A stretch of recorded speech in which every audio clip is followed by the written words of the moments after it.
Sabir, how are you? How you doing, Eitan? Doing well? Thank you for having me. I think we're gonna have a blast. Yeah, plenty of things to discuss today. Sabir, I mean, you're in the industry for, I don't know, 25 years. I mean, it's probably since the inception of e-commerce. And I always ask, as I've interviewed so many guests and I see all the passion and the energy about e-commerce, and people are like veterans and they are like, it's the first day of job. Why do you think this is the case, and what's triggers you? What's make you so passionate about the e-commerce business? For me, it's the fact that the BS factor, right? In this Yeah. industry with the e-commerce, because it's so data driven, right?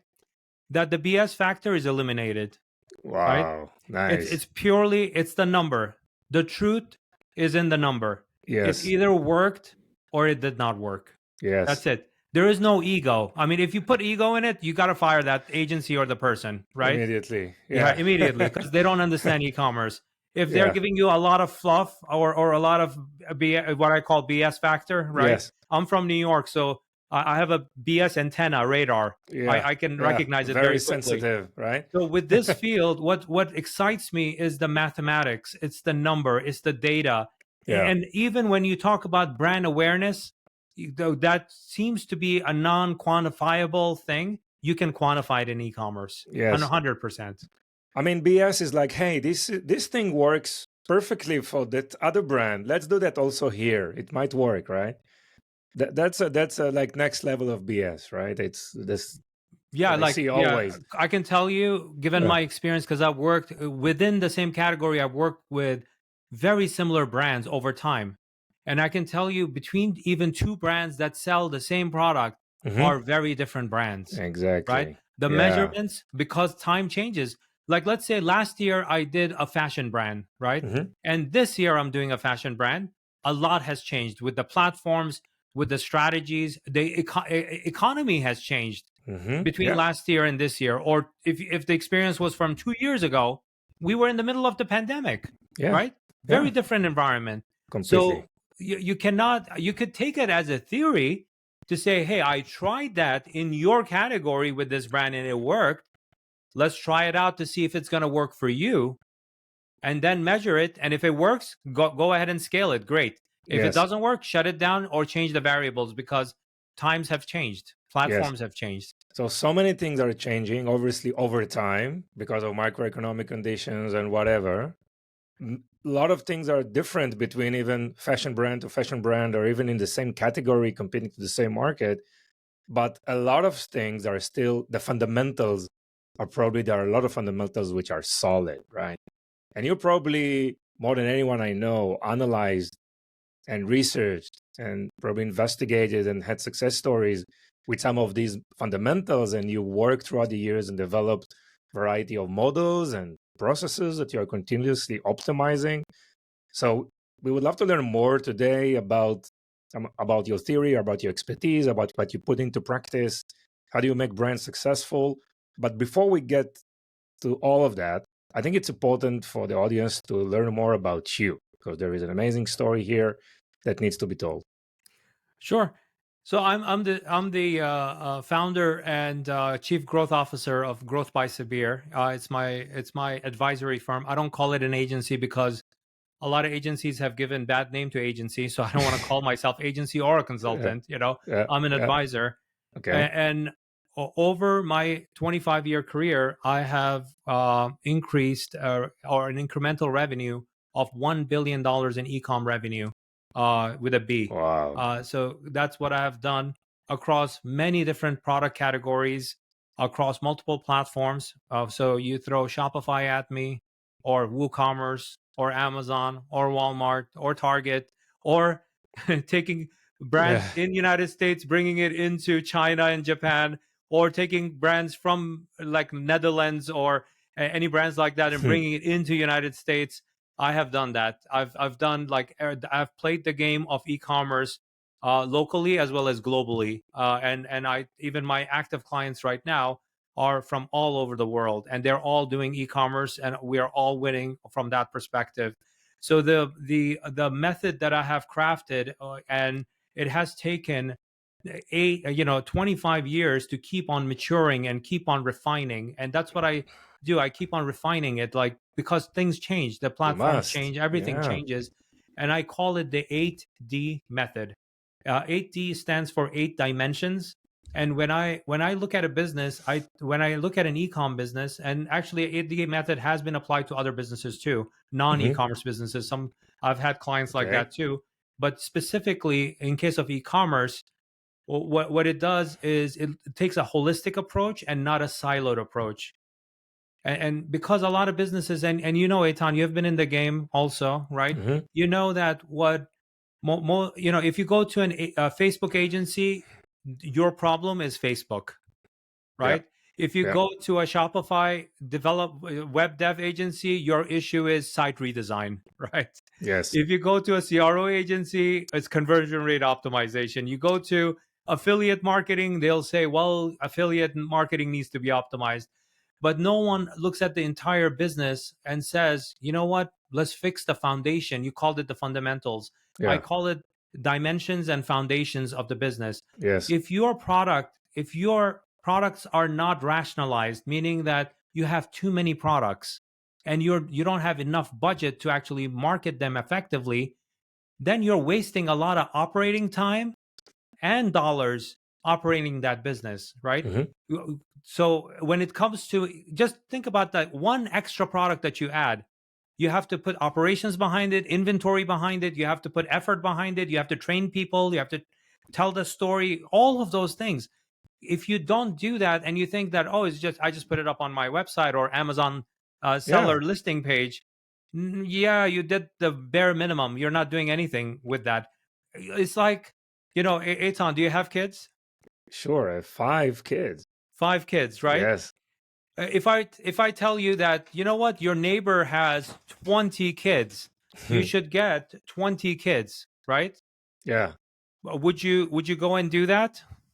Me personally, I wish, but no, I don't think it's feasible Yeah. anymore. So it doesn't make sense. But a lot of Yeah. businesses, what they do is exactly that, unfortunately, Yes. right? Yes. We They, talked they about look it. Yeah. around, they go like, in your case, I use your neighbor. What if it was your competition, Yeah. right? In your business, you have 5 flavors of this gum, Hmm. and with this gum that you sell, bubble gum, right? Now your competition sells 25 flavors. You look at them and you say, oh, that's because they have 25 flavors. That's why they're winning. How do you know that they Yeah. are losing big time and they're going to be Yes. going bankrupt because they made a bad decision with 20 different flavors? Sure. Sure. So, I mean, you talked about siloed, type of consultants or agencies or activities. I call them the sad silo, right? So it's like, it's really, really sad. That's not the way to do things. And the AD model is all about holistic approach to everything, right? So this is, I think, one important aspect.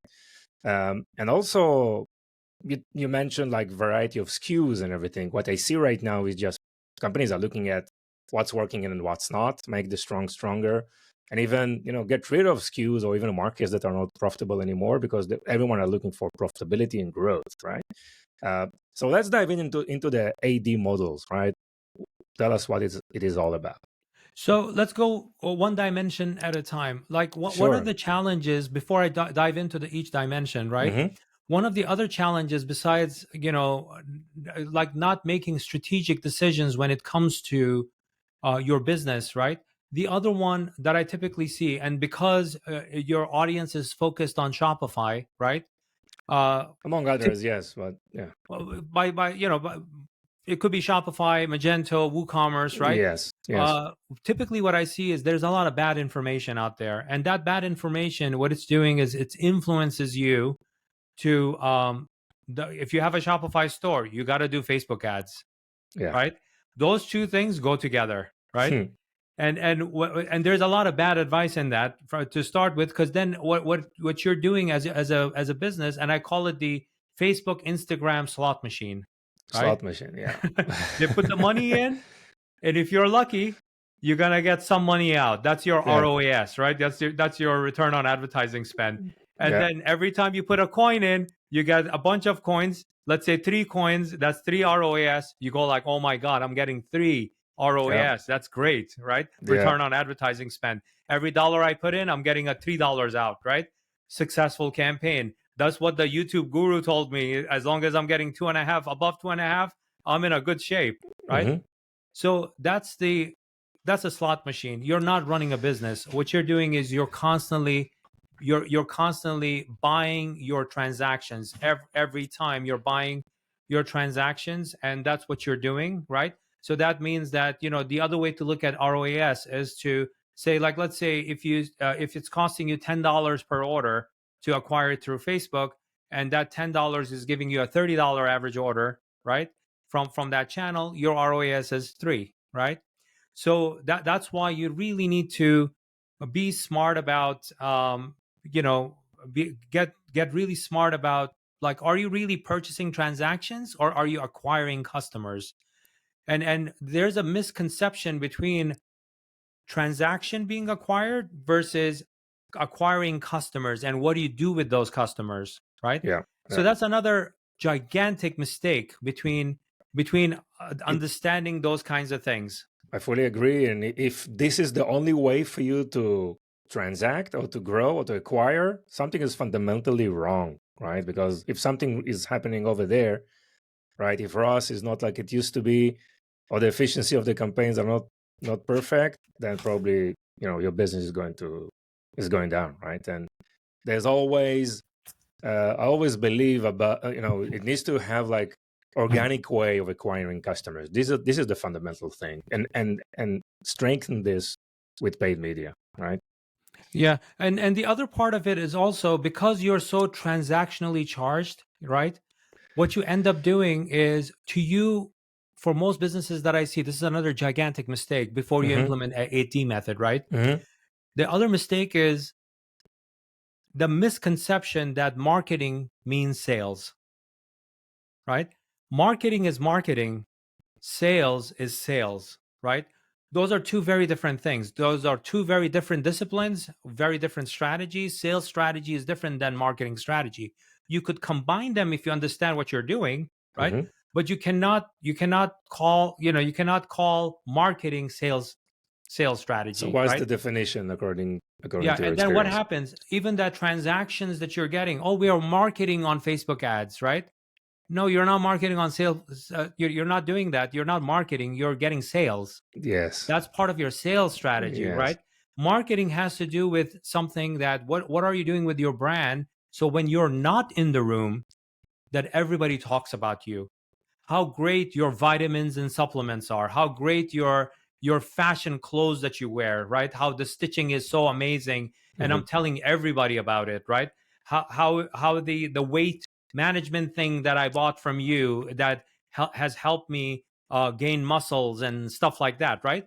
Yeah. It's when you're not in the room. That's the power of marketing your brand and Interesting. storytelling, right? That's the other part of it. That's a gigantic mistake I see in e-commerce businesses, especially Shopify sellers, right? Mm-hmm. That they mistake sales with marketing. Yeah. And what happens? That extends into social media with content, right? When they're posting social media content, they're doing YouTube videos, they extend that sales mentality and they say, oh, content marketing. No, you're doing a sales video and you're expecting people to watch your commercial, Yeah. right? Yeah. Like And you're you're pushing posting it your product. organically and you Yeah. expect them to watch your commercial and Yeah. spend their precious time watching your commercial.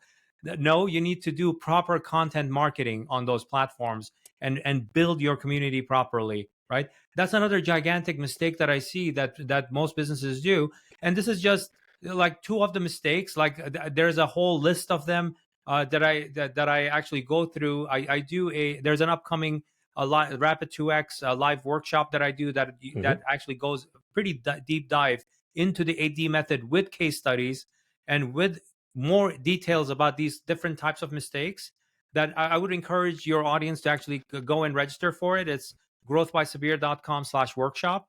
They should go and register to see what the next upcoming one, and they should attend that to actually understand what these mistakes are, and they should take notes because it's a live workshop. Yeah. Yeah. So definitely we will put all this information in the show notes. Okay, Yep. so marketing is about brand management, word of mouth, right? And developing all these magnets that are bringing leads, qualified leads into the funnel, probably providing content through valuable content, not pushing your products. Yeah, pushing your products is also part of the deal, but it's not the first step. You want to build a relationship first, and a good relationship, obviously. No, it's not just a relationship. It's also the emotional connection, right? Wow, yeah, that's Does that your like the next brand level, right? Yep. Yeah, Does your brand create that emotional connection sure. with your audience, with your community, that regardless of what you come up with, because you have that built that emotional connection, what happens? You introduce that next thing, people buy it out, and you're out of stock, Hmm. right? Yeah, Great thing to be in, right? I mean, let sure. me ask you a question, Eitan, right? Are you a Samsung guy or an Apple guy? Apple. Apple guy. Yeah, Why do you buy Apple? I mean, that's a very good question. I was a Samsung guy for many years, but then I switched the laptop, and then I got an iMac, and then I got the Apple Watch, or the ecosystem, like the And now connectivity you're between all the. emotionally vested in it, right? Yes, Not just the ecosystem, you're yeah. emotionally vested in I'm it. like a presenter of the. I mean, everyone asks me, so I always say, "Hey, look at the ecosystem; it's amazing." So I am Apple marketeer already. So, but yeah, but that's I totally agree. There is emotional touch. Definitely, Apple is probably the most interesting example for emotional connection and brand. But not everyone are Apple, right? Yeah, Tesla or Toyota, Tesla, but I have a Toyota. right? And Tesla actually Yeah, lends itself to the whole Apple ecosystem kind of a lifestyle, exactly. right? Yeah, yeah, Because yeah. the symbolism, the iconography, everything feels like Apple also, right? Yes, Even though Tesla is Tesla, Elon Musk is amazing, right? yes. And Steve Jobs, rest in peace with Apple, and his crew is now Mm-hmm. taking that stuff over. The point is, each one of these brands make a strong, and it has taken time, right? But I'm sure that a lot of Shopify sellers are saying like, but Sabir, Eitan, I'm not Apple, I'm not Tesla. But Tesla didn't exist also so many years Sure. ago, I mean, right? yeah, yeah. I mean, even Shopify. I know Shopify are making a lot of activities right now to go up a funnel, go for the enterprise market, right? With Plus and with a lot of activities. So there is a war out there between Shopify and Salesforce and BigCommerce. It's very clear, I think, where the market is going. So again, this is no discussion about technology platforms, but I mean, we will see Shopify, I guess, everywhere in all Yeah, customer it's sizes. also like to your point. There's an ecosystem. There's a network of people, especially with a Shopify platform, Yeah. right? That if you were to try to find a Shopify designer or developer or an app, you can find it quite easily Yeah. compared to any other platform. Exactly. It's I really mean, robust from if you that are perspective. developing an extension today or developing an app, the first thing you do is developing it for Shopify, right? And Yep. then all the rest. Right. So Yeah. let's dive into. So there are a lot of these kind of mistakes. I do actually in my workshop go in a lot more detail so that people are more educated. So that when you become more educated about the mistakes you shouldn't make, right? You get better. You Yeah. already get better off like when somebody tells you not to do something. Remember your mom telling you don't go and touch the hot stove in the kitchen when you were a kid, right? Sure. And what happened? You didn't listen and you went and touched the hot stove. What happened after that? Right? Yeah. You knew not to do that ever again. Yeah. You need to Right. learn by yourself, right? So think of me as your mom, not telling Okay. you not to touch the hot stove when I go into more detail with all of the mistakes. So the 8D is the 8 dimensions of your business, and these are not just dimensions of marketing. Marketing is just one dimension of the 8D method. So let's go through it. When we go through these 8D, it's actually the order matters, right? So we start with the first dimension being performance optimization. That's the very first one. That means that you have a business. You on Shopify. You have been doing in e-commerce. You've been doing like 500,000 or more. If you're doing less than that, it's okay, right? It's okay. You could still apply the 8D method principles, but understand that your business needs to mature a little bit more for it to Hmm. be fully utilized, right? But you can still utilize it. So in the 8D method with the 8 dimensions, the first dimension is performance optimization. And the very first focus in for performance optimization has to do with your website, right? Because anything you do, whether you're doing a great job with organic SEO, social media, running your Facebook ads, doing affiliate marketing, email marketing, at the end of the day, that traffic shows up to your site, right? For most of the platforms, unless you're in China, it's possible you're using one of the apps that's more popular, right? Which Elon Musk is trying to change X to, right? It's Sure. not there yet in the West, not yet. But ultimately you're dropping people into your site. Now, when it comes to the site, Eitan, what do you think the consumer attention span is in 2024 when we are recording this podcast? Definitely in seconds. I don't know the exact number. Take a guess. It's my favorite Less question I than ask 10. Less everybody. than 10. Huh? 7. 7. Okay. Yeah. 7 was true back in 2008. The Wow. attention span, and by the way, if you ask what was it 25 years ago, Mhm. it was around 15 to 20 seconds, Yeah. right? The attention span in 2008 was around 7 to 8 seconds. In 2024, it's 1.7 seconds. 1.7. My God. Wow. 1.7. 1.7. I want to repeat that to make sure Yes.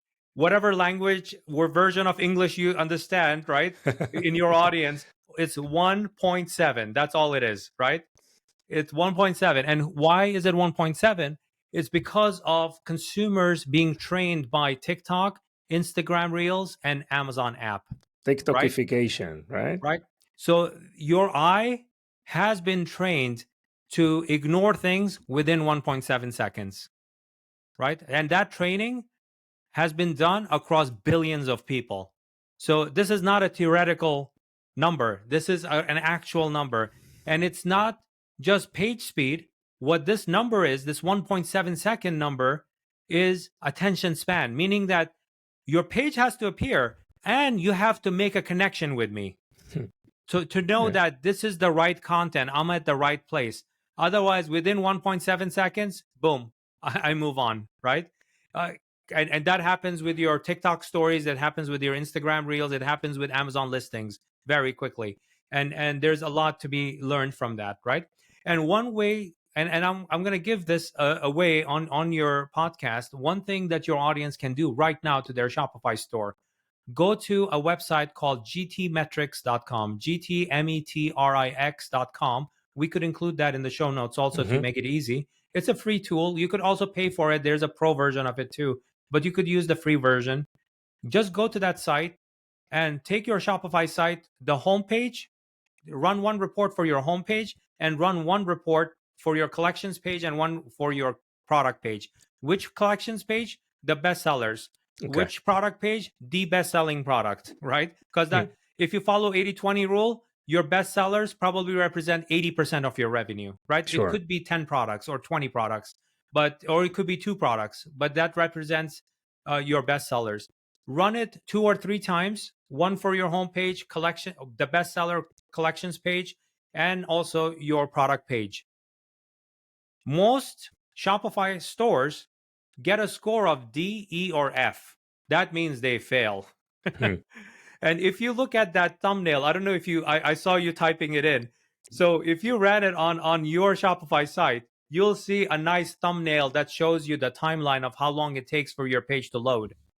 And most Shopify sites, sites that I see out there, most of them load between 30 to 45 seconds. And the first full load of the top of the page typically takes about 8 to 10 seconds because it's not optimized. Mhm. That first part of it needs to be under 1.7 seconds, or maybe you could get away with 2 seconds. And here's the reason why, Eitan, why you have to obsess about this. Every second you add on top of that 1.7 seconds, every second you add, you're increasing your bounce rate by 30%. You are decreasing, and derivatively, right? Mhm. You're decreasing your conversion rate by 30%. Yeah. So if you want to look like a hero, if you optimize this, this journey of a homepage, collections page, and your bestseller, you know what magically happens? I'm not touching any of your other platforms, not your Facebook ads, not your Google ads, not TikTok ads, not your influencer marketing, nothing. I'm not touching. I'm keeping that the same.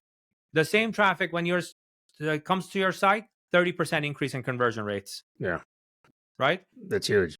So one of our clients, a case study, and we actually have it on our website, and the founder actually gave us this testimonial. In the first week, we increased their revenue by 50%. Wow. Right? And that was one of the strategies we used of site optimization, and specifically optimizing for, they got a letter grade A after they finished it within a day and a half. They did it very quickly. They're highly motivated, extremely motivated entrepreneurs. They did a great job. They jumped on it. They understood why it needed to get done. They got it done. And the rest of the week, we saw the increase. And they were going like, oh my God, imagine Amazing. all the lost revenue for the past since we existed. This is how much we lost. And the first thing that I asked them to optimize, look at every image on that homepage, on that collections page, on that product page, every single image, including your logo. Most people miss their logo. They don't think it's an image. It's an image.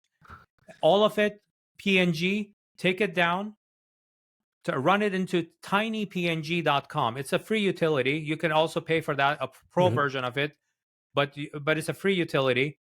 Take your PNG file, upload it in there. It's going to optimize it without losing its lossless quality. So you're going to have the same image, but it removes a lot of junk from it. It lightens it up, sometimes saving you anywhere from 60 to 80%. That means your pages are lighter, because that's the number one culprit on a page. If you tackle that first, the images, and lighten your page and rerun after you finish all of the images, rerun the GT metrics on that home page, collections page, product page, and you'll see how your grade improves. All you did was you optimized. Some people say that, well, Shopify through their CDN gives you WebP, right? Yeah, if you give it junk, it's going to give you WebP that's junk also, right? If it's a heavy image, it's not optimized image, it's going to do the same exact thing to that heavy image. So first lighten it up, and then let the CDN from Shopify do its magic, and it does a phenomenal job of speeding that page up. So this is one thing you can do like immediately, right? For anyone that doesn't cost you anything, but it has just time. It obviously, you said increased conversion, increased sales, but obviously at least multiply or even even we more just than that, turned this your bottom podcast line episode into a 30% increase in every listener's revenue. Yes, Shopify 30% increase in revenues without increasing cost. So with at least and double derivatively, profits, right? Yeah. Eitan, derivatively, your Facebook ad ROAS, you're gonna go like this to your shoulder, because you're gonna go like, oh my God, I'm a genius. Now, you just followed this advice.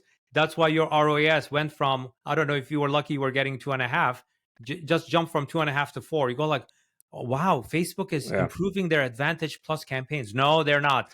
You just listened to this advice and you did a great job. There are, in the performance optimization dimension, besides looking at, and I'm not gonna, I do cover some more in my live workshop, so definitely I would encourage people to show up to the workshop. But in the Rapid 2X Accelerator program, that's a paid program if they're part of it, then what we do is we actually go through these 100 optimizations through the 12-week period across all of the 8 dimensions. So imagine if we take each optimization, and our goal is to do 1% improvement. So if you do 100 optimizations, that's 100% improvement. Yes, this is how you 2x the business in 90 days, right? Yeah. If you work 60 days a week, great. If you work 84 days, that's 12 weeks also, right? Regardless, or 90 days, if you want to look at it that way, right? Yeah. Regardless of, when you look at that time period, if you're doing the right things very effectively, just like, it's about laser surgery. So when we are talking about optimizing and doing this one change and how it improves the business by 30%, this is what we are doing in that 12-week period. And that's how, in the Rapid 2X Accelerator program with the 8D method, right? That's an application of it, in that where the group of founders, when they participate in that, I actually handhold them through that process as a group, and they see minimum, the average brand gets about 2x growth in the 12-week period. But we have had superstars in the Rapid 2X, the graduates that graduated that program, 6.5x. Wow. $1 million business going to 6.5 million in 12 weeks. It's a ridiculous claim, right? But it's about laser surgery, not butchery, not just throwing things and hoping that it works. it has to be foundational, that it doesn't have to just work for 12 weeks. It has to work for 12 months and the next 36 months and 48 months, right? You just need to be smart about like doing the right things fundamentally for the business so that the foundation actually throws a base revenue for you. Mm-hmm. And my claim to fame is identifying what that base is for the brands. Because you introduce so much paid into it, you never baseline your brand and your organic reach to identify like what is your brand really worth in revenue without Yeah. you spending money. And then on top of it, you should spend money. And when it comes to performance optimization, the other parts that we tackle has to do with email marketing. It has to do with Facebook ads and Google ads and all the paid channels and organic channels, and running, just like I just ran this report on GT metrics. We also run similar reports for SEO, right? That requires sweat equity. And within that, we execute the first dimension in about a week to 2 weeks, depending on the brand. It takes that much time. But we are very methodical in that. And in case of Oren Brothers and his, you can see the testimonial on the website, 50% increase by implementing in that first kickoff call, implementing the recommendation to see 50% increase in their revenue. Amazing. Yep. Amazing, Sabir. It's about, like I said in the very beginning, like part of this journey was identifying, like understanding that everything throws off data. Pay attention to the data, Yeah. obsess about the data, and measure the data, document the data. When you put it up, that's when you're going to improve it, right? Because it's going to stare you in the face. Why are you getting 10-page views per session? Can you get 12-page views per session, right? What happens when you get more engagement on your site? Not conversion, but engagement on your site. Session duration, pages per whatever, dwell time, any of those kind of things. That means that the person is going deeper with you in that engagement, deeper engagement, right? Deeper engagement and means they're going to spend more time with you. They're more bought into you, higher conversion rate, low bounce rate. Very simple. Yeah. Interesting. So let's move. Let's continue in our journey. All right. So number 2 Yeah. is what everybody thinks is number 1 in e-commerce, right? And that has to do with pricing, right? Everybody thinks that e-commerce is pricing, whether you're running Shopify, and it's notorious for Amazon sellers, right? Mm-hmm. They think that, oh, it's always race to the bottom line. It's always the price. It's the lowest price that wins. No. Yeah. The A9 algorithm on Amazon doesn't run on just price. It runs on popularity and trend of the product also, and it tests ranking of the product. One of our clients, Colaflex, is a number 3 selling product in their category, fighting against 2 top competitors that have existed for 50 plus years, right? Wow.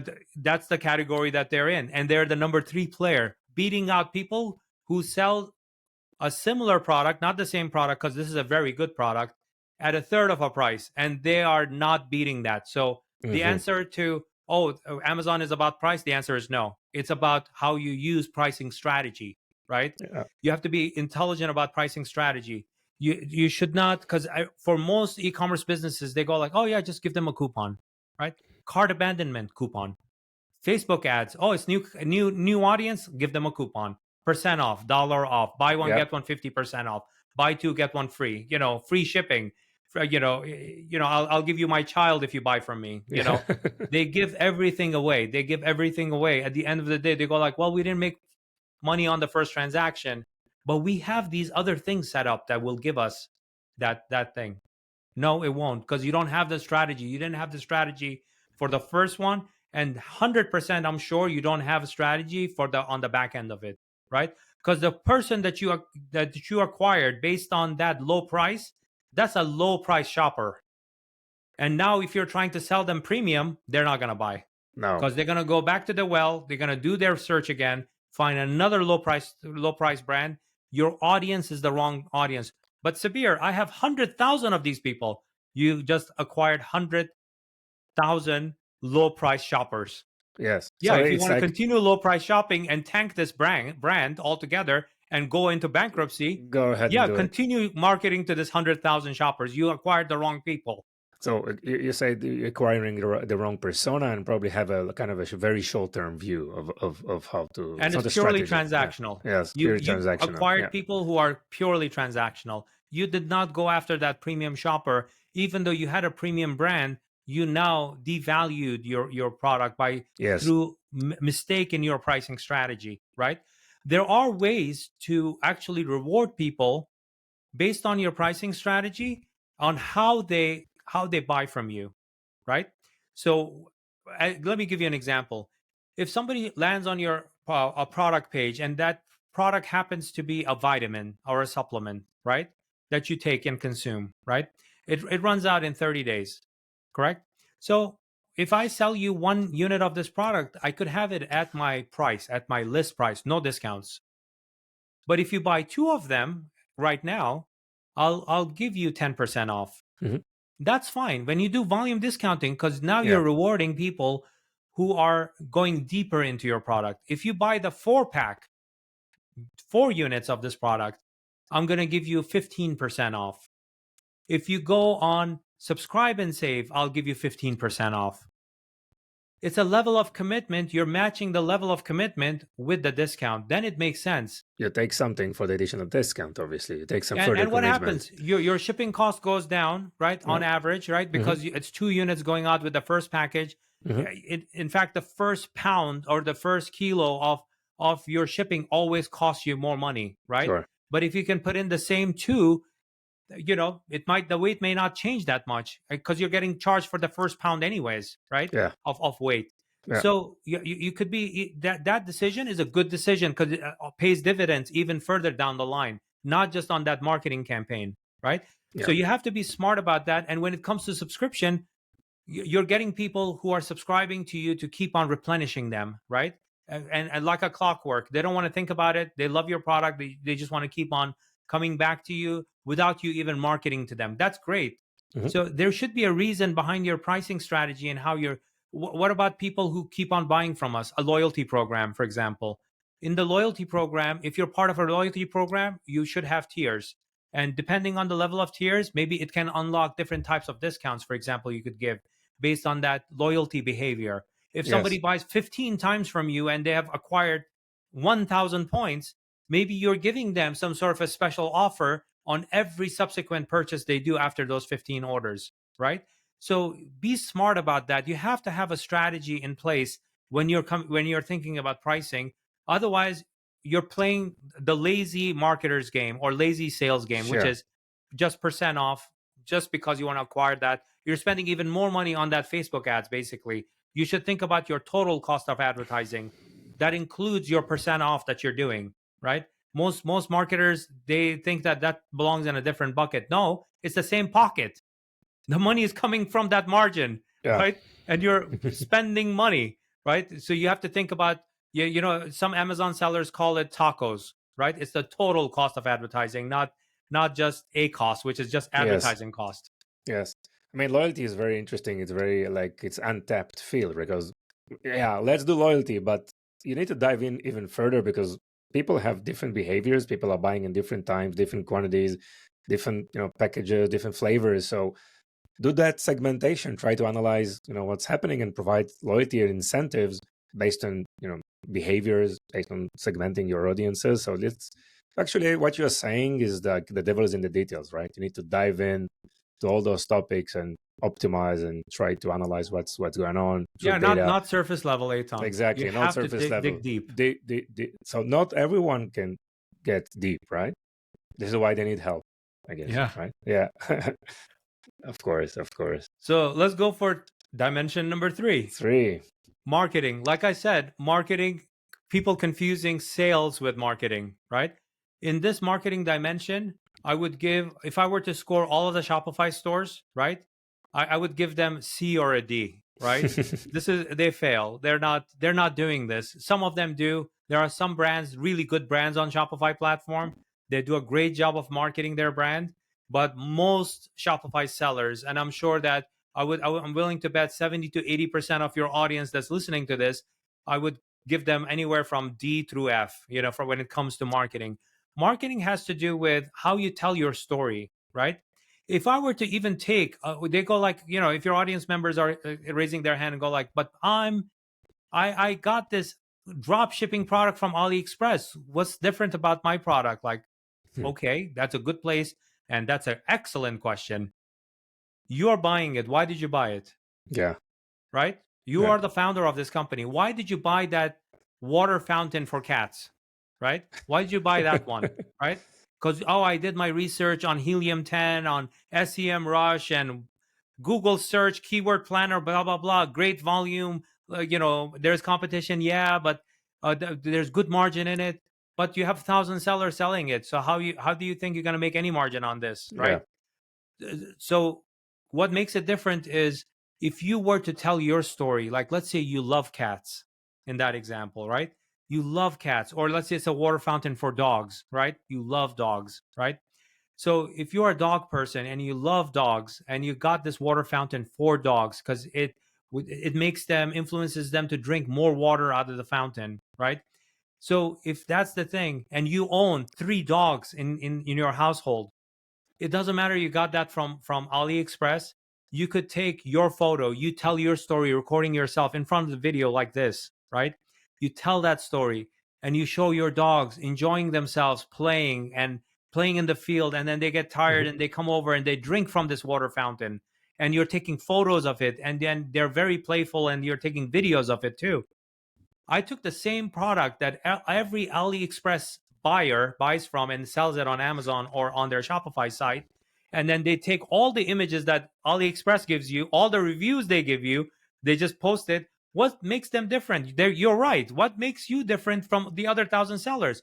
But I just took that and I did the same exact thing, but I told the story about me, how I grew up with dogs all my life. I even remember my first dog that I had, and Mhm. and I remember how that was my companion and my first friend before I had human friends. That was my first friend in my life, right?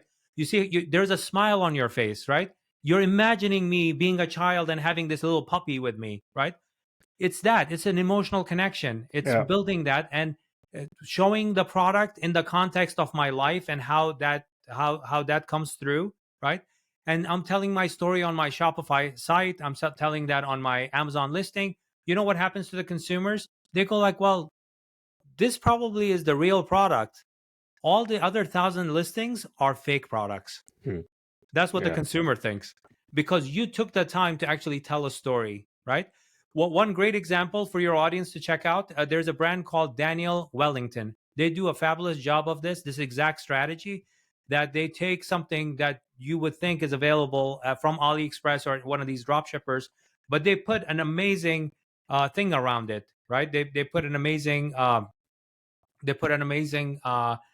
story around it and stuff like that to make it a brand and telling and stuff like that. So they tell their story, they tell it everywhere on every platform that they're on, right? And that's the other mistake with marketing. Like when I see platforms like Shopify and Amazon and Etsy and Target, each and YouTube and all the social media platforms, that brand does not show up to the world the same way. It's inconsistent. So you have to be Mhm. very consistent about your story when you're telling that story across the board. Yes. I mean, we are emotional creatures, right? And we take decisions from our instincts, not from our prefrontal cortex, right? From the So, time we were yeah. caveman, we were sitting Yes. around the fire and we were sharing stories about how the hunt went, Well, yeah. right? To even Sure. now when we're watching TV or we're watching YouTube and sharing, oh, I found this thing on YouTube, and you're sharing those stories. We're all about stories, even culturally, regardless of what part of Earth you come from. You believe in stories, some form of story you believe in. Yeah. And what's your story as a brand? Nice. So make that emotional connection, not just talk about, features, benefits, all this feature dumping and spray and pray or features, right? That's secondary. Yes, of course. Technical description of your product are almost secondary to that, because the thing is, once there is a trust level built with that audience, for you, they trust you. They trust that you have put care into that product, so they'll buy the product regardless of its feature sets. Yeah. In some Yeah. cultures, they might obsess about specifics about 16 ounces and 2.2 pounds and 16 per pack versus 20 per pack. But if that shopper is coming to you, that's not the shopper for you, No. right? You want them to buy because of who you are through your stories, not necessarily the specific, nothing. Nothing beats a great product, right? So I'm not condoning that you have a exceptionally bad product and you're trying to make up for it with telling a story. Don't do that, right? Sure. Yeah, if there's a problem with your product, you have to fix it, which we will Fix talk it. about it in Yes. in another dimension. Great. So what's next? So, which brings me to product positioning and brand building, right? Yeah. You told your story about the brand and you about who you are and why did you come up with the product and your existence through storytelling. What is the positioning of your product specifically? Don't say, "Oh, my competition always talks about their flavor profile."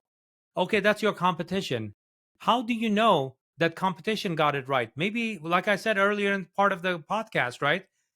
Maybe your competition is going to go bankrupt because of bad decisions. How do Yeah. you, what makes you think that your competition is intelligent?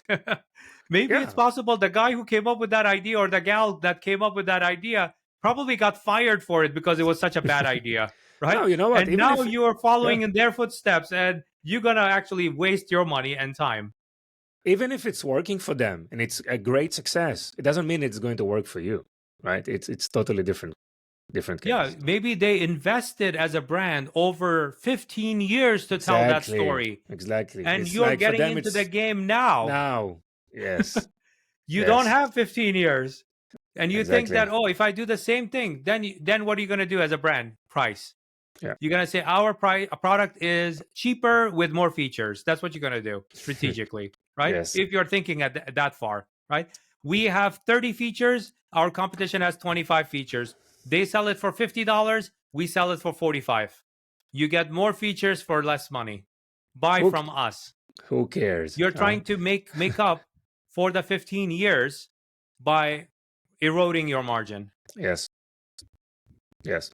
right? So better. So, and it also comes with brand building. Eitan, I've seen this time and time again. Same exact product, two different brands, two different journeys, right? Same exact product. In this one, the product positioning was one thing. In the other one, it was completely a different thing, right? Because the ethos of the brand was built into each one of them. And the brand ethos for one brand was very different than the other one.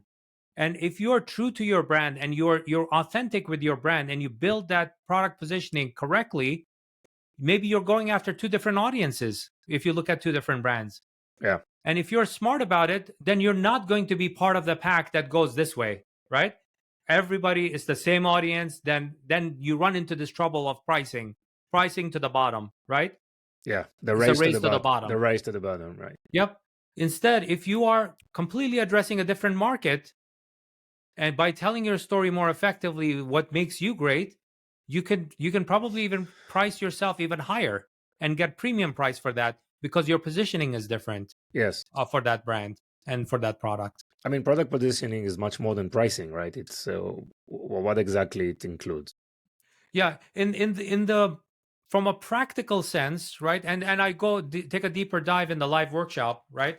It has to do with, at a minimum, it has to do with your imagery, right? Your product images. Are Mm-hmm. you optimizing it because everybody gives you the front view, the side view, and the back view, and the stitching?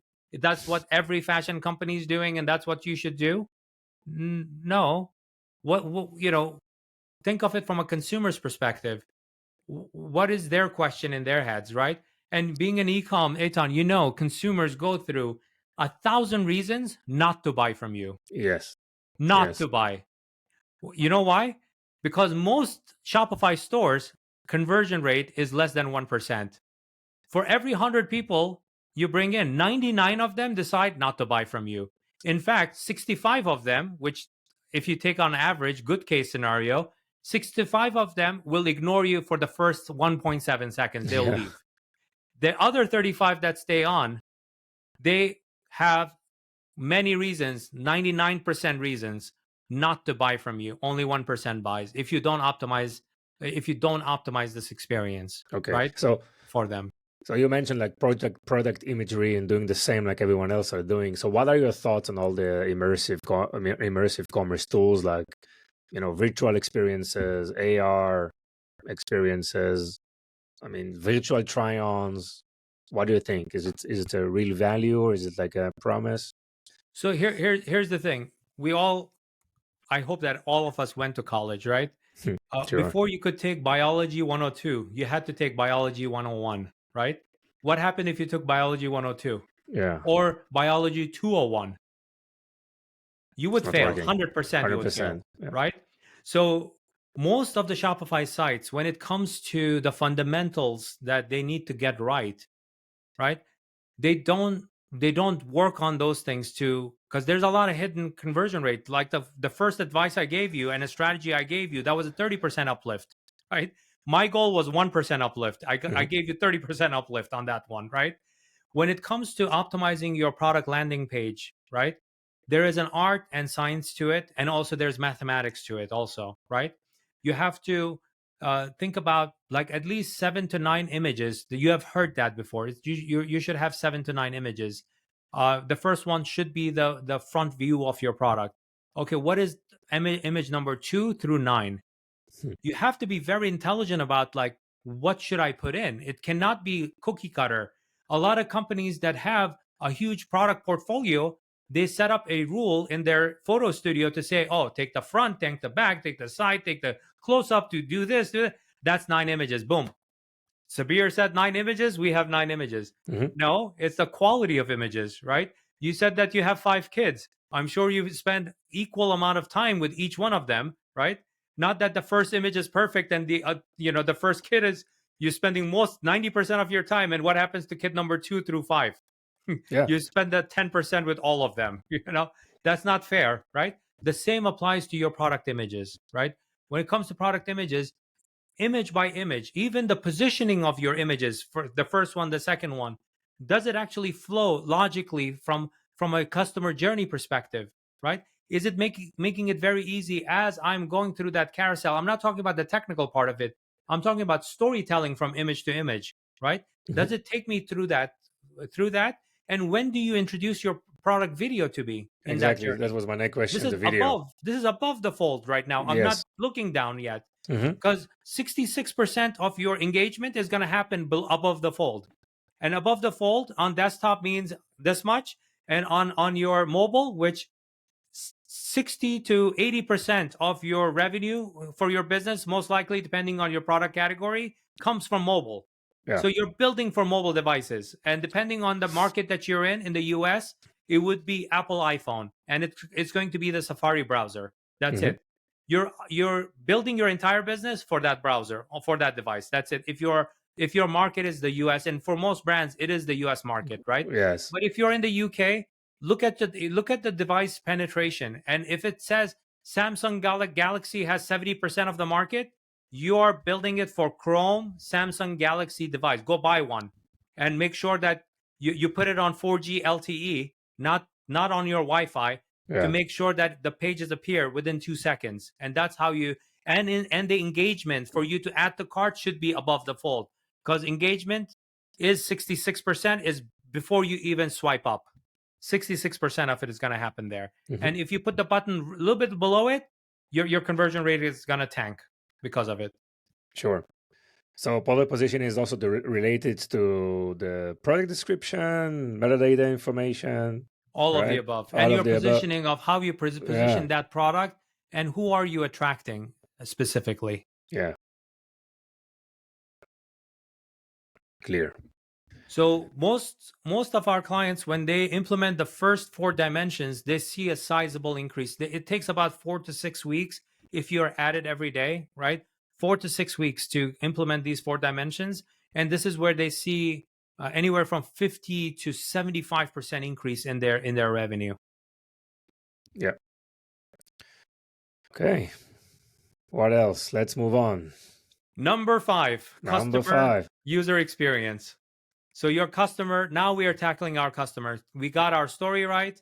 We got our price right. We optimized the site, right? Who are we selling to, right? And in so many Shopify sellers don't know who they're selling to. This is one of the key reasons why when you go and use Advantage Plus or Performance Max on Google, that typically you don't know and you're telling Facebook or Google, you figure it out. I Hmm. have no idea who to sell this to. Yeah. But why are you in that business? Like, if you don't know your customer, who are you building it for? Is it male or female? Are they 25 to 35 or are they 50 plus? Right? Are they college graduated or not?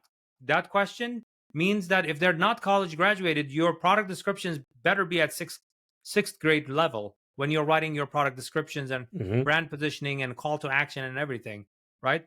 And if they're college educated and that's the customers you have because you sell amazing briefcases and pens and fountain pens and stuff like that, okay, write it very elegantly at a 12th grade level or college level English, right? Yeah. Or language. So you have to know who is your customer, and when they show up, are you recognizing them? That you're recognizing and acknowledging who they are. If you're male, go here. If you're female, go here. They will click on that, right? If you are an office worker versus a homemaker versus an athlete, they'll click on the athlete if they're an athlete, right? Hmm. Who is your customer? And when they go through that experience, are you truly giving them a unique experience from that perspective? And you say, well, Shopify doesn't give me a pat. No, you can do amazing things with Shopify. For the least, you could actually, for every product that if it's for three different people, show all three people and say how it's relevant to all those three people specifically, right? And give them that journey. So that's at the product level when you're talking about the customer dimension. But what about the journey and the life cycle of a customer? That's a different part of sub dimension of customer. Yeah. Are they a prospect? Are they a one-time buyer? I actually call one-time buyers one-hit wonders. So if you remember a couple of years ago, Macarena, right? Yeah. Hey, Macarena, Yeah. right? Macarena was a one-hit wonder. There are customers that you acquired, and on Shopify specifically, if you go into Shopify admin, click on customers, click on segments, create segment, num orders equal to zero. I mean one. For prospects, you would do zero. Yeah. For one-hit wonders, you do one. And if you see the segments, and if it shows you it's a gigantic number, you have a transactional business. It doesn't matter if you're selling a product that you could replenish, right? The way you that means that you have a very you have not set up any kind of retargeting that customer for their life cycle to bring them back to buy a second time. Or what you have done, you have played the price game and you ran a Facebook ad or Google ad. You brought those people in. Those people have no intention of coming back, right? Yeah. So even though you should not even count them as customers because that's just a one-time purchase, you did not really get them to buy a second time from you. And the definition of customers should start with two transactions or more. And if True. it's one transaction, that's a one-hit wonder. Yeah. And you have to have proper strategy to make them buy a second time. Yeah. And then when it So comes to two-time buyers, make them buy a third time. But you have to be very intentional about this and recognize them through loyalty program, through VIP programs and stuff like that. If you're VIP that keeps on buying from you every month and they're giving you $100 and you keep on treating them the same way as a prospect, let's say, or somebody who has never bought or bought one time, you're not being fair to them. Like if they're VIP, they bought, let's say you define VIP as they bought in their lifetime more than 15 times, right? What when the next order comes in, surprise them. If you say standard shipping is 3 to 5 business days, surprise them. Don't tell them. mhm. Surprise them by giving them a gift inside the box when you're packing their order and make it a next day shipping. But Sabir, it costs $30 for me to ship that. Usually it costs me $7. You know what? $30 in an investment into that VIP to put a smile on their face for them to keep on coming back to you. Amazing retention strategy. Yeah. Yeah. So, I mean, what are your thoughts on customer journeys? I mean, it's really needs to be a mature brand to analyze behaviors across the website, hot maps, and didn't, move on any change that customer wants to do, but has a solid thinking about how customer journeys should look like. What are the tips that you can provide to reach that level of maturity in terms of understanding customer journeys and what needs to be done on a website. There's a song. It says it's gonna take time, Yeah, right? I know. Whole That's lot of precious time to yeah. do it right. I don't know if you know that But song. I know biology 2.0. You cannot do that, I right? got Before. my mindset on you. That's the song, Yeah. right? Yes. So Yeah. here's the thing. It does take time, and it's doing all the right things. That's what you need to do, right? When it comes to the customer journeys, obviously, if you're starting out, if you're in that first $0 to $500,000 per year revenue, because that's your seed phase, you're just starting out, right? You have not even sprouted yet. That's why my program with 500,000 or above for the Rapid 2X Accelerator program, we have that hurdle of Yeah. 500,000. Now these businesses are starting to sprout, and then we go all the way up to 25 million in that program. It's not a problem, right? And we work with even bigger brands. We have worked with $100 million brands too. But when you're in that initial phase, it is going to take time. It is going to take for you to build. But from day zero, when you have zero traffic to your site, right? Zero. If you have set up proper flows and proper strategies, when these things happen, you are actually ahead of a lot of brands that are not doing it at all, and they have been in Hmm. business for 10 years, Yeah. right? And now what they're doing is, because you're thinking, Aton, like, okay, you know what, this business has been around for 10 years, they have 10 years of data, right? There is some bad thing in customer life cycle. It's called customer attrition. That means that customers have said goodbye to you. Yes. They hate your brand now. They don't use your product anymore. Or in some brands that I've run, they're literally dead. They're 6 feet under. They're dead, Yeah. They're dead, died. You can pray for them, right? They're gone, Yeah. right? But they're no longer buying. So there is that attrition also. So whether you're a 10-year brand, if you're not doing it, you have lost customers and you were not aware of it, right? And then you keep on seeing that over time, what happens to their KPIs, even in that 10-year old brand. Their KPIs across the board, email KPIs, Facebook KPIs, everything that they look at keeps on tanking. They go like, Yahoo hates me, Gmail hits me, my email is not getting through. I don't know why they think I'm a spammer.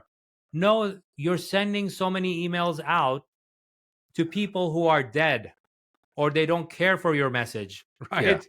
So, and you're expecting them to do something. They're not going to do anything with you. Hmm. But being smart about these life journeys and identifying where's the cutoff point where you consider them now strangers. They're not your customers anymore. For some brands, it means 6 months. Some brands, it means 18 months. Some brands, it might mean 3 years, right? Depending on the product category that they're in, right? Every category is different. You have to have a cutoff point, and after that, you can treat them like prospects. But because if you cannot segment them correctly, there are bigger mistakes you're making by bringing them. You go like, oh, Facebook has customer list import, I'm going to bring that. You're Mm. bringing a lot of bad data, Yeah. right? You're not looking at your core, like most recent 90-day customers or 180-day customers. And Facebook requires a modeling, right? If you give it a great model of your customers, it will model lookalike audiences. That would be fabulous, above 1,000 matchbacks, right? At least, right? If you can do that, you can do the same thing on Google with for retargeting to get back at them. For now, Google Ads, as of this recording, Google Ads has turned off their similar audiences. That was similar to lookalike audiences, Yeah. right? They have turned it off, but they're working on bringing on something more intelligent. My guess is it's going to be more Gemini based, AI based audience Yes. segmentation, because of their learnings from Performance Max. So I would still use the customer list for retargeting on those platforms, but Hmm. since the feature does not exist on Google, wait for it. They are working on something very interesting. I think it's going to come out. But Facebook has lookalike audiences, but if you give it stale customers and garbage customers even in that list, you're not going Yeah. to get good lookalike audiences. Yeah. It's And what I encourage is, you look at your VIPs first. See if you could use that as your base. That would be better, because that represents the best model for your customers. That could mean more than 3 transactions with you, possibly in an 18-month period.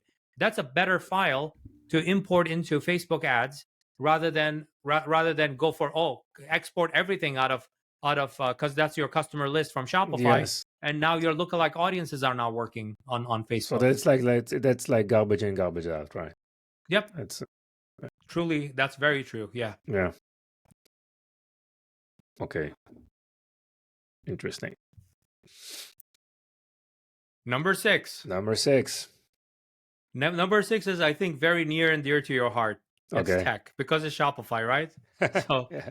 it has to do with tech. If and tech, even with Shopify, let's keep it very focused on Shopify. Shopify is an incredible platform, right? For you to go from concept to launch, you could do it over a weekend. One weekend. You can start Yeah. Friday afternoon, and Sunday night you could launch your business, right? Amazing platform. If you know what you're doing, it's a fabulous platform. But most Shopify people, and the reason, let me go through the reasons first, and then I'm going to give you some advice related to that. Most Shopify businesses that I see, unfortunately, what they do is when they're building up, either they got a developer to do it, or they did it themselves, or they gave it to their nephew who is studying in their second year of computer science or something like that, right? There's always a nephew involved somehow, Yeah. right?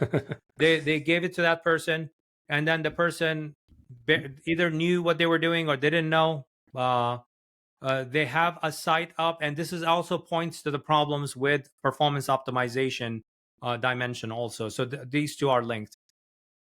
When you have a platform, Shopify is a great platform. It allows you to go time to market very fast. If I want you to make a change, you can make a change very quickly, which is an amazing ability to do, right? Yeah. But if you compare that to a WooCommerce or Magento, that means that you may need to write code, and that code may not be perfect, right? Because it's not been tested. You're writing it for the first time. Yeah. Your developer told you from Fiverr that it's going to take you 2 weeks to do that, and I don't know, $500 or something like that, right? Needs to be That's a typical maintained, journey, right, of with those course. Yeah. platforms, Yes. right? But with Shopify specifically, I also see that because of lack of knowledge of how to actually effectively use Shopify, most of the Shopify installations that I see have 25 to 30 on average apps installed, At least. Yeah. right? Minimum. I mean, you're shaking your head. Sure. That's from your experience too. You see that, right? 25 to 30 means there are at least 25 to 30 JavaScript libraries that are getting loaded up every time any page from your site is getting loaded, right? And the bigger mistake of this is, by the way, after they go through the cleanup through this dimension, that 25 to 30 goes down to 7 or 8 maybe. Mhm. Some of them even go down all the way down to like 3 or 4, right? And the other mistake part of it is, but we are using these apps. Yeah, John, you have 5 live chat apps. Which one are you using? Yeah. It's 5 of them. You're using one. And when I went to your site, you didn't even have it turned on. Oh yeah, we had these agency we had hired. There's always a story, like, the dimension of marketing. So now they're giving me their story Their about story. why there are Yeah. 5 live chats. I'm not interested in the story of the live chats. I want to know if you're using it or not. You could use, and live chat, by the way, on the site does improve conversion rate. That's guaranteed. It's going to do that, right? Mhm. But what is your reason for doing it, and why do you have 5 of them? What's your reason for 5? And worse, this 25 to 30, 4 or 5 of them are free. The other 20 are paid. Shopify billing is charging them ka-ching, ka-ching, ka-ching Yeah. every single month. You go like, wow, Shopify is expensive. No, you installed it. You forgot to uninstall it. So in the performance, when we do the tech stack, when we look at the tech stack, especially in case of Shopify, we look at it and do you really need it? If the answer is yes, is there a better version of that same functionality that you can get that is not going to have a negative impact on performance optimization, dimension 1? Yeah. That's critical of tech. And number 2, when you do things, can it do it quickly for you? Like configuration, setup, customization, whatever it is. Can you do it very quickly? If the answer is yes, then you have the right app. And if it doesn't negatively impact, because some apps actually negatively impact, the number one notorious one, anything that does a pop-up. Mhm. Any app that does pop-ups, and Shopify sellers are very happy with pop-ups. As soon as they install it, my advice is any app that you install, and you enable it, go back to GT metrics, just before you do anything else, just rerun the GT metrics. If your score changed any of the metrics, uninstall it. Yeah. You can find a better better app. one. Yeah. So it's not So about just that's number functionality, 6. And not just functionality, but performance as well is important. performance Right? is key, because remember, your enemy is that 1.7 seconds, and GT metrics report is your enemy, right? And one of the other ones is it's on, I'm sure that you have seen this, like every Shopify store enables all the sales channels: Facebook, Google, Yeah, the plugin. Pinterest, Yes, TikTok forever. Shop, Yeah, this, that, right? What are you doing with Pinterest? Oh, I think we installed it because, no, what are you doing right now? I'm not asking you what you thought you were doing 2 years ago. What are you doing right now? Oh, not really anything. Do you even post on there? No. yeah. Oh, So why do you have this on? Like, yeah, we had a developer that installed it. They thought it would be a marketing agency. Insert the excuse, hmm. right? Pinterest is one of the apps. Unfortunately, the app for Pinterest sales channel on Shopify is heavy. As soon as you remove it, there's a one letter grade upgrade you get on GT metrics. Wow. One letter grade. So if you were a D, you're gonna get a C. If you were a B, you're gonna get an A. Pinterest is an amazing social commerce platform. If you know what you're doing, it's worth getting a letter grade D grade. It's fine, but you should know why you're doing it. Not just have it on there and not do anything with it, and you're wasting your conversion rates by doing that. As a social commerce platform, Pinterest is phenomenal. Nobody beats right now. TikTok Shop is getting there, but nothing beats Pinterest from a commerce standpoint. They do a Mm-hmm. fabulous job. They've been doing it for years, Yes. right? So be very intentional when it comes to sales channels and app installation on Shopify. And any kind of a pixel that you add or anything like that, be very smart about why you're adding it, right? And be very intentional about it. Interesting. So it's a more of an archaeology type of work, right? You need to clean out the mess that you absorbed throughout the years, right? Actually, everything that you have heard from me for the first 6 dimensions, the first step is elimination. The first Yeah. step, eliminate, right? Ask the why question. If you don't get a reasonable answer, and it has to be a really good answer, eliminate. Yes. This is not easy for customers. I'm sure you know that as well.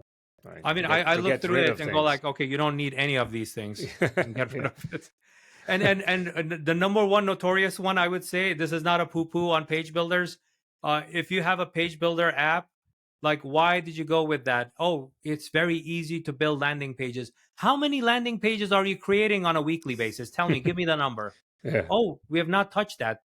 So the purpose of a page builder, the purpose of it is speed to market, right? Amazing tool. I love, Zipify and Shogun, and there are so many page Yeah. builder apps that are phenomenal at what they do. You can even do differences between mobile versus desktop, and phenomenal, right? Could you have spent only like $300 on a premium theme that does all of those things and pay for it once, and that's Hmm. it? And Yeah. not be on a recurring basis, because you're not using the page builder in an effective way, right? If you could eliminate it, get rid of it, right? Yeah. And go with a really nice theme and pay that $1,000 once, instead of recurring, and also rev share for some of the other page builders. They charge you a rev share also. Sure. Right. So let's move on to number 7. Let's do that. So you've done a great job of the first 6 dimensions, right? You got all of that right. But if you don't get dimension number 7 right, this is where the negative reviews come in, and that's where a negative sentiment towards your brand comes in. It has to do with logistics, Hmm. your customer service, how you handle customer service issues, Yeah. how do you handle order fulfillment, how do you handle supply chain, right? It's not just about getting the orders out. What if you are 2xing your business? Do you have inventory to keep it going? It's great that you're 2xing your business. You were $1 million business, now you're a $2 million business. Do you have enough inventory? And most brands, they manufacture things overseas. Yes. The cheapest way of getting it into United States, for example, takes 4 months on a ship. On a That's the ship. cheapest way to get it. Yeah. But if you want to get it, oh, I can get it the next day. Yeah, you can put it on a plane. Now your cost of product just went up, skyrocketed.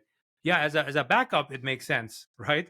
But you have to think about all of the logistics, especially if you're selling on Shopify and you're selling on Amazon, where you have this split inventory situation because of FBA, right? Yeah.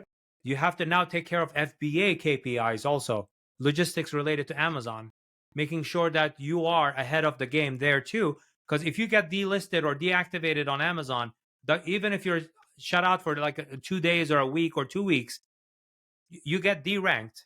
Yeah. And climbing back up is going to take time. All of that effort you put in for the past 3 years, 2 years, 6 months, all you're going to give that back, and then you have to climb back up. That means more Amazon ads, more less effective ads, less effective ROAS for you to climb back up. So Yeah. logistics, you have to be really on top of it to really be good at it. Specifically when you grow, right? When you grow, you feel that you need more quantity, so you take all the profit, buy more inventory, and it takes 3-4 months to come in. So it's kind of a really frustrating period, right? These first years of growth until you see actual profit, or let's say free cash flow that you can Yeah, claim as a real profit. when I advise my clients when it comes to the holiday shopping, right? October through December, right? Yeah. Especially during Thanksgiving to Christmas, right? Around that time frame.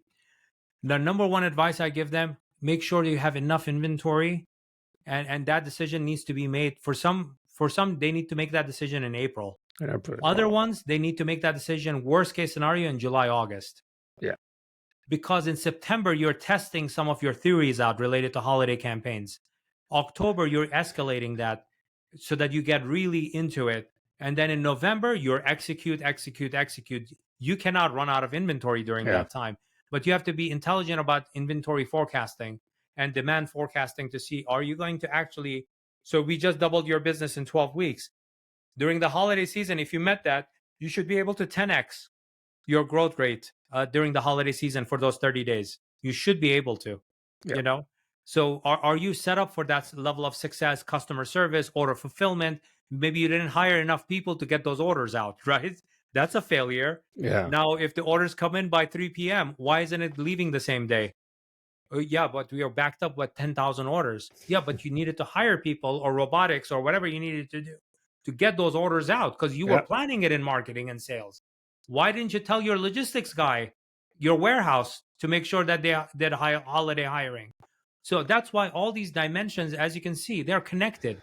They're all connected to each other, right? Yeah. When you mess with one and you get success in one, you also affect the other dimension. But if you're not playing the game and the dimensions correctly, this is why one of the reasons, I don't know if you follow the US market during the holiday season, retailers go like, oh, we had amazing holiday season. You hear that news, right? Sure. What happens on January 10th Yes, every year? exactly. That was my next Bankruptcy question. filings. Bankruptcy filings. Bankruptcy filings. Wow. Yeah. That's, you went from black to bankruptcy. Yeah. Right?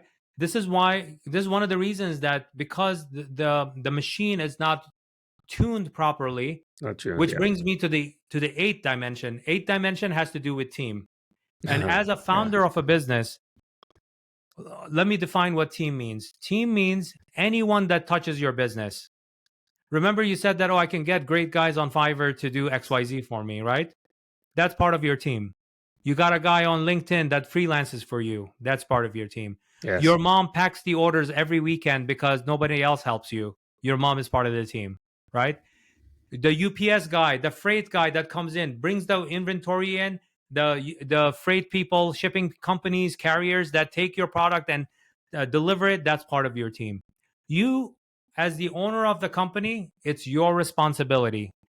All of those team members need to be communicating. You cannot blame point A to point B if there's a failure in communication. It's your fault as the owner. Yeah. Right? Sure. You own this. When you own that, it's like, Eitan, you said you have 5 kids. You cannot blame somebody else for if your kid does something. Ultimately, it's your fault, right? Because Sure. you're raising them, you gave birth to them, right? It's your responsibility, right? The same applies to the team. When the team especially in case of e-commerce, unfortunately, when the team does not communicate and collaborate, what happens is fraud. Credit card fraud is the number one reason. And the number one reason for credit card fraud in e-commerce is lack of communication between teams. When people don't talk to each other, like customer service doesn't talk to the warehouse, you don't have a blacklist of people who are fraudulent, you're not taking those orders out and putting it on the site Yeah. until you evaluate, is it fraud or is it not fraud, right? All those things are connected with that. And that means that even though your marketing was great and the marketing person went like, oh my God, I'm a genius, right? Marketing dimension. But the thing is, logistics didn't follow through because the marketing person hates to talk to the logistics guy. As an owner, you need to make sure that that doesn't happen, Yes, of right? course. And you have to optimize, and it has to go beyond a Slack channel that you have for your company, right? Or whatever tool you use for collaboration or email. Yeah. You, as an owner, you should bring everybody together every Monday morning to say, this is what we are doing this week. And it's your responsibility to make sure that that happens. Yeah. So in your process, brands can implement the 8D model with your guidance, of course, in the 12 weeks, right? In 12 weeks. It's hard Wow. work, Yeah. but the thing is, you know what's funny, Eitan, that after the 2-3 week period, and then once they get into the groove of this, they start seeing a smile on their face. Whenever I see them on Zoom, I see all smiles after two, Yeah. 3 weeks because they're seeing results, right? And then in week 4, typically the report I get on when I go like, hey, how was everybody's weekend? But like, you know what? We are growing tremendously. We have never grown like this before, but it doesn't feel stressful because the thing is, you're not tactic hopping. You're not constantly doing different tactics. Foundationally, you have improved your business. So whether you take a week off and go on a vacation, your business is going to hum along still, right? And you don't feel the stress of these like constant bad decisions that you have to make and fail from it, Yes. and Yes. instead you have a really robust business that works really well. Amazing, Sabir. It's been fascinating episode, definitely. What else? What else you want to deliver? Anything else? So what I would recommend before you jump into the Rapid 2X Accelerator program, I would highly recommend, I do this free live workshop. Definitely go to growthbysabir.com/workshop and definitely apply to be part of the workshop so that, when I'm going through this, I do poll my audience to see what business they're in. And during the live workshop, I actually use them as examples also, right? So it can be a very interactive workshop. So I would encourage them to join that so that they can go into more detail about the case studies and definitely check out the case studies on growthbysabir.com. My team has done a great job of putting up videos and stuff like that from clients. And from there, they could also be get invited once they do the workshop.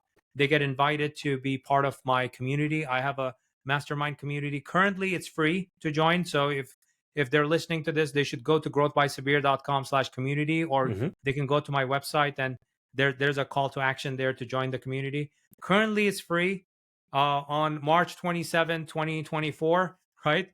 But my team is going to put up a paywall at $97 per month very soon because we have gotten enough free members in there, and then we will put up a paywall, and then anyone else that comes into the community, we will be charging them about $97 per month. Great, and we will share all these links in the show notes as well. So Sabir, this is probably a nice point in our episode for you to share some fun facts about yourself. Most of your professional network are not aware of, right? So I have worked with celebrities, quite a lot of celebrities, right? And the only people that would know this fun fact is 2 or 3 people who were with me when I was doing this Zoom call with this celebrity, right? And what happened was the celebrity came to us to help him launch his one of a kind, the very first fashion earbuds, right? Earbuds, it was as a fashion statement because right now you can buy earbuds, they're just functional, but he wanted to do it like a fashion statement, right? And the celebrity that I was the team that I was working with, and he showed up to the Zoom call to make sure that, to get to know us and stuff like that, and to understand that, the team and everything else was Will I Am Yeah. from Black Wow. Eyed Peas, Yes. right? So he showed up, and something happened during that Zoom meeting when I was talking to him and to his team, that my mouth froze like Wow. this. But what happened was I was not, doing that because Will I Am showed up, because I've worked with a lot of celebrities in my past, right?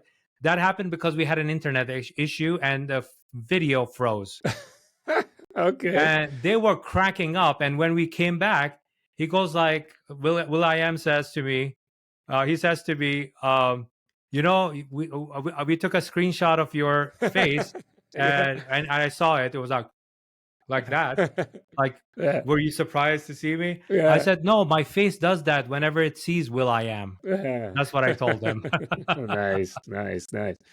I know you've been working with really, top also, marketing experts, right? So obviously work with Gary V and man, actually Former co-founder, co-founder for co-founder. VaynerCommerce, yeah. Wow. And the Sharks on Shark Tank, that's a US based show Yes, also. yes. Advisor, right?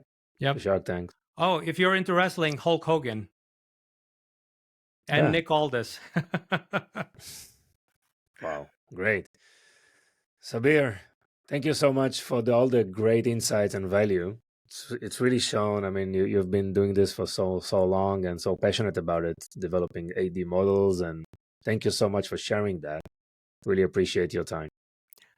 Eitan, thank you for having me. I hope your audience gets a lot of value, and more importantly, they actually take it and implement it, and join us in the workshop, so we can take the next steps from there and help them really 2x their business. Amazing. Thank you, Sabir. Talk to you soon. Thank you. Bye bye.